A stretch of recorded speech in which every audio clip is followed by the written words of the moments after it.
میں ہندوستان کا ایک 18 سال کا لڑکا ہوں، وزڈم کا طلبگار ہوں جو زندگی بھر میری رہنمائی کر سکے۔ اگر آپ صرف ایک مشورہ دے سکتے ہیں جو مجھے میری آخری سانس تک یاد رہے تو وہ کیا ہوگا؟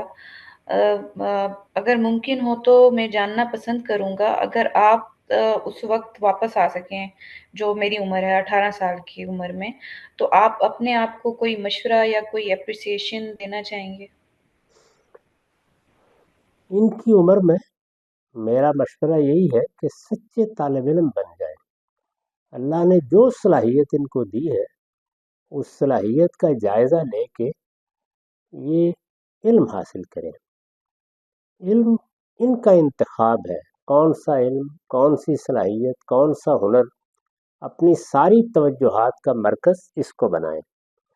اور دوسری چیز جس پر تمام توجہ کا ارتکاز رہنا چاہیے وہ ان کے اخلاقی وجود کی تعمیر ہے۔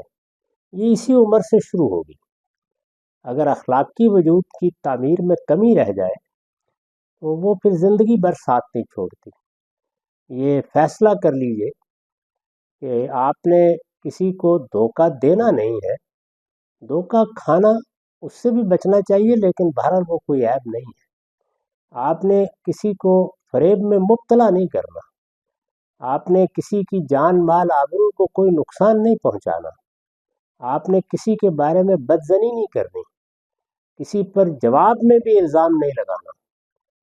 اپنے اخلاقی وجود کی تعمیر کے لیے اگر یہ کچھ چیزیں اپنے سامنے رکھ لیں اور سچے طالب علم بن کر زندگی بسر کریں تو امید یہ ہے کہ 40 سال کی عمر کو پہنچتے پہنچتے ان دونوں چیزوں میں وہ پختگی آ جائے گی کہ پھر شیطان کے لیے بھی ان کو ان کی جگہ سے ہلانا آسان نہیں رہے گا۔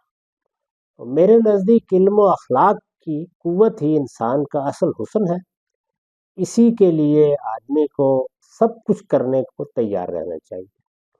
اس سے ہٹ کر جو مشاغل ہیں، تفریحات ہیں، دوسری چیزیں ہیں، وہ بھی انسانی زندگی کی ضرورت ہے۔